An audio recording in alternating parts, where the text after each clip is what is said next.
கொண்டிருக்கின்ற பயனாளிகளாக வருகை தந்திருக்கின்ற எங்களுடைய சகோதர உறவுகளை மற்றும் வேளன் காந்தன் சகோதரர்கள் அனைவருக்கும் என்னுடைய அன்பான வணக்கம். நாங்கள் கனடா வாழ வைப்போம் அமைப்பு இந்த கனடா மாதகள் முன்னேற்ற கழகத்தோடு சேர்ந்து அவர்களுடைய மாதகள் முன்னேற்ற கழகத்தின் நிதி அனுசரணையோடு வாழ்வாதார உதவிகளை வழங்குவதற்கான செயற்பாடுகளை அவர்கள் முன்னெடுத்திருக்கின்றார்கள்.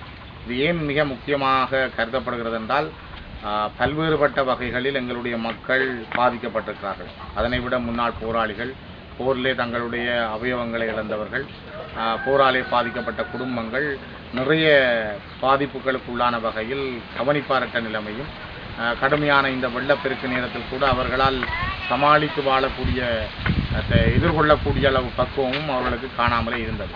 காரணம், ஒரு சாமானிய பொதுமக்களுடைய வாழ்க்கையோடு இவர்கள் தங்களுடைய வாழ்க்கையை கொண்டு செல்ல முடியாத அளவு கடும் நெருக்கடிகள் இருந்தது. இந்த நேரத்தில் தான் பாதிக்கப்பட்ட இவ்வாறானவர்களை மட்டும் தெரிவு செய்தெடுத்து கனடா வாழ வைப்போம் அமைப்பு பல்வேறு நாடுகள் பல்வேறு ஊர்களை சார்ந்த அமைப்புகளை எல்லாம் இனங்கண்டு அவர்களோடும் பேசி இந்த உதவிகளை அவர்கள் ஆற்றி வருகின்றார்கள். இதில் மிக முக்கியமாக வாழ வைப்போம் அமைப்பின் செயல்பாடு என்பது இதில் இருக்கின்ற கனடா மாதகள் முன்னேற்ற கழகத்தினுடைய அவரோடு இணைந்து அவர்களுடைய நிதியை சரியான முறையிலே சரியானவர்களுக்கு செல்ல வேண்டும் என்ற அடிப்படையில் கனடா வாழ வைக்கும் அமைப்பும் அதனுடைய ஸ்தாபர்களும் செயல்பட்டிருப்பது வரவேற்கத்தக்க ஒரு விஷயம்.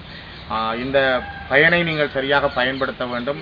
ஏனென்றால் பல்வேறுபட்ட நெருக்கடிகள், இயற்கை அனர்த்தங்கள் இருக்கிறது. ஒரு சாதாரணமாக ஒரு விலங்கு வளர்ப்பு என்பது சொல்லுவதற்கு இலகுவானதாக இருக்கும். ஆனால் நாங்கள் மாடுகளை கொண்டே வளர்க்கிற பொழுது அதற்குரிய உணவு, பாதுகாப்பு, நோய் வராமல் பாதுகாத்தல், தொடர்ச்சியாக அதை பராமரித்தல், அதில் இருந்து பால் எடுத்து விற்பனை செய்தல் என்பதெல்லாம் இப்பொழுது மிக கடினமான காரியங்கள். அந்த காரியங்களை நாங்கள் சரியாக நிதானமாக செய்ய வேண்டும்.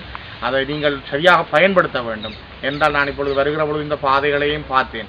இந்த வீடுகளை பார்க்க இன்னும் மழை பெய்து விட்டதாக சொல்கிறார்கள். ஆனால் இன்னும் வீட்டுக்களால் தண்ணி போய் வடிஞ்சு கொண்டே இருக்குது. இப்படியான வீட்டில் தான் இவ்வாறு இந்த மண்ணுக்கு அர்ப்பணித்தவர்கள், மண்ணுக்காக தங்களை தியாகம் செய்தவர்கள் வாழுகிறார்கள் என்ற செய்தி பலருக்கு தெரியாமல் இருக்கிறது. சொன்னாலும் பல பேர் பல வித்தியாசமான வியாக்கியானங்களையும் எண்ணங்களையும் வெளியில் விதைக்கிறார்களே தவிர, இந்த உண்மையாக பாதிக்கப்பட்ட இந்த மண்ணுக்காக உழைத்தவருடைய வாழ்வை சிந்திக்கும் வகையிலேயோ அவர்களுக்கு பங்களிக்கும் வகையிலேயோ பல பேருடைய எண்ணங்கள் குறைவு. அப்படி இருந்தும் கனடா வாழ வைப்போம் அமைப்பு போன்ற சில அமைப்புகள், இந்த மாதகள் முன்னேற்ற கழகம் போன்ற அமைப்புகள் எல்லாம் இணைந்து செயல்படுவதை நாங்கள் இந்த இடத்துல வரவேற்கிறோம்.